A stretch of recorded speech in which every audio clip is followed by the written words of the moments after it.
Hey guys, what's going on? Fish Champ here, and today I wanted to discuss a bit of speculation. This is coming up as E3 is less than a month away, and there was some explosive new rumors that have just hit the internet. Well, they've been out for a little bit now, but it just came out today that there is a unconfirmed rumor for a new game for the Switch. We know that the next Pokemon game has been confirmed for the Switch for a while, but we don't know anything about it. So the rumor is that there's going to be a new game, or rather a pair of games, called Pokemon Let's Go Pikachu and Pokemon Let's Go Eevee. And Cerebi.net here, I'm going to put all the links, all three links here in the description so you can check out this information for yourself. Basically, there's a logo that's been going up across various message boards and some 4chan leaks, I believe, as well as some information on Twitter, which is all matching up to show alleged leaked information for this new game. And we don't know, and Cerebi stresses, we don't know if this is, we don't know if this is official, but there's going to be more details forthcoming. So let's take a look at this Newsweek article, and it tells us a little bit more about what these leaks actually say. Pokemon Switch title leaks may have Pokemon Go features. And so basically, you can read this for yourself. What it's explaining here is that this leak apparently shows, and Emily Rogers, who is somebody who is a pretty big industry insider and is pretty famous for leaking information, she said that the game's going to be out, or information's going to be out before the end of May, and that the games are going to raise a few eyebrows. And once you see the description, oops, I didn't mean to click on that, but let's look at the description to see why. The upcoming Pokemon Switch titles will have gameplay mechanics of the mobile game, like a device allowing players to catch Pokemon without looking at their screen, similar to the Pokemon Go Plus. And so, you know, if you look at the other leaks, basically what it's saying is that these games are going to possibly have Pokemon Go integration, and the actual catching mechanics and whatnot will be more like Pokemon Go. And so, let's look at this Reddit thread in particular, because this, I believe, kind of helps. This thread in particular summarizes all of the evidence for these leaks potentially being real, and all the information that we know about it. So he posts the 5 links of information that we know. And what he's saying is that, look, this isn't just one guy, or one person, or one anonymous source leaking some random information. Like before E3, I believe, of when Pokemon Sun and Moon were revealed, there was a lot of talk about, like, oh, Mega Sunflora is going to happen. Or a while back before UltraSun and Moon, there was all of these leaks going on, and one of them was about, you can see this on my channel. I've made a video about these rumors about, like, Z abilities, and gangster form, Salazzle, and, like, all this stuff that turned out to be a complete pack of lies, like I initially thought. But anyway, what this is saying is that, yeah, this appears to be fairly strong evidence, and he says, there's far too many coincidences for too many sources for this to not be the most likely answer. Chances are we'll see an announcement by the end of the month with more details shared at E3.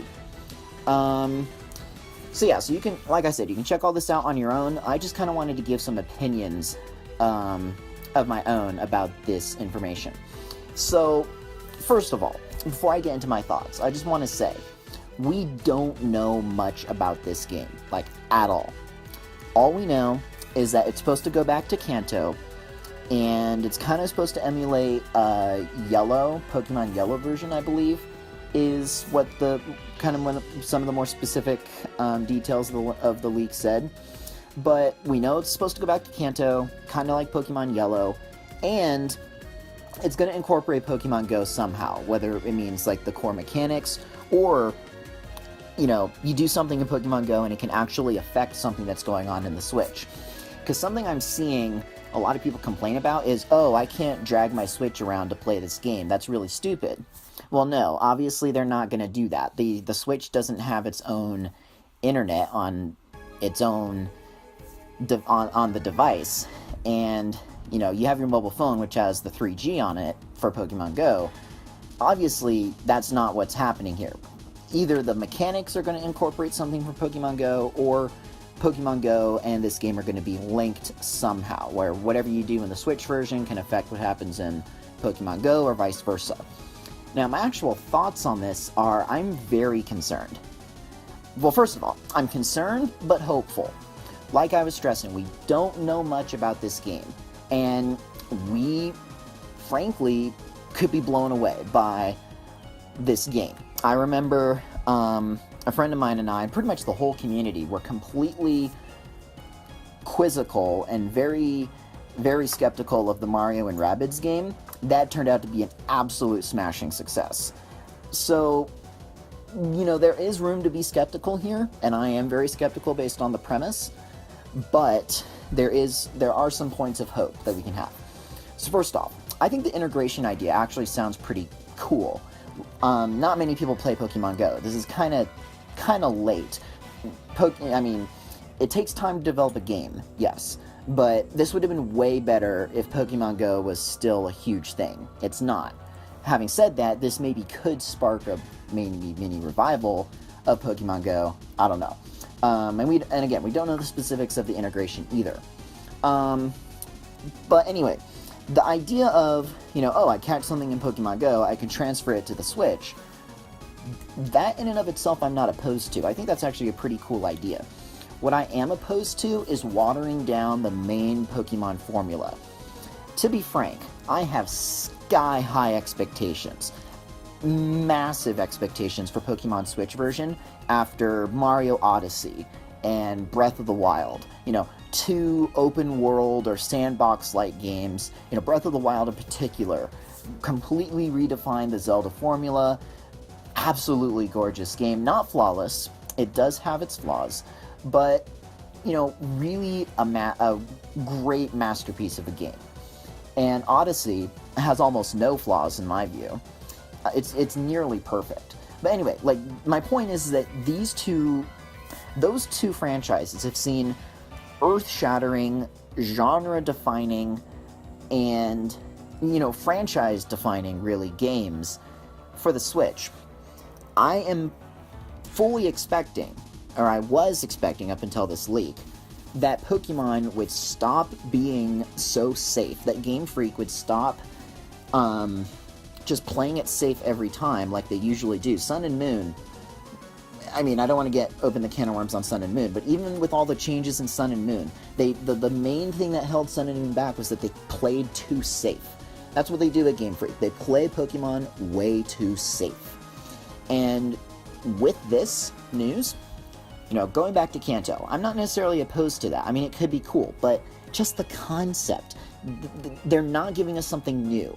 This isn't Gen 8, at least from what it sounds. Now, maybe Gen 8 is coming up after this. I don't know. Maybe this is just an in-between game. I don't know. But really, this was not what I was expecting. And I am admittedly disappointed. I was expecting a open world, or at least fully 3D, maybe like Colosseum or XD like game for the Switch. And or at most I was expecting like a Breath of the Wild redefining, absolutely magnificent work of art that would redefine Pokemon. But at the bare minimum, I was expecting something like Colosseum or XD to hit the Switch.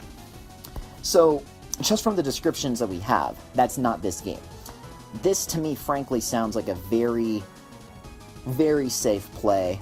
Way too safe, and it's just going the wrong way. Why are we trying to make Pokemon more like a mobile game, which is no longer all that successful? But that's my opinion. I highly encourage you go and look at this information yourself and form your own opinions. And like the guy says, maybe none of this will turn out to be correct after all. Even though all the evidence seems to corroborate and show that maybe this is true. we don't know. We don't know for a fact, and we'll find out maybe by the end of May. You know, this is the middle of May when I'm recording this. We'll maybe find out somewhere around the 26th, 27th, or, you know, who knows? We don't know. We don't know if it's true. And yeah, I think that pretty much summarizes my thoughts on this. Overall, I think it's more likely than most leaks to be true, but we don't know for sure, and it could all be false. Emily Rogers doesn't have an absolute 100% perfect record. She does have a pretty good record, but it's not 100%. She has gotten some things wrong. You know, anonymous 4chan leaks, we know the Chinese leaks for Sun and Moon ended up being true, but a ton of 4chan leaks have ended up not being true. Alright? So, yeah, I encourage you, review the evidence, see for yourself, and form your own opinions. But overall, what I mostly encourage you guys to do is don't trash the game, even if it ends up being true. We can't trash the game or praise the game until we know more about it. I'm just giving my opinions based on what we know, and what we know, although minimal, I can make some opinions off of it. And basically, it's not what I'm expecting. I'm not optimistic about it, because it really doesn't sound like where I wanted the series to go, but who knows, it could end up being a really fun game. Alright, that pretty much wraps it up, and let me know your thoughts in the comments below. And I don't know when I'll make another one of these next, but guess I'll see you next time. Ciao.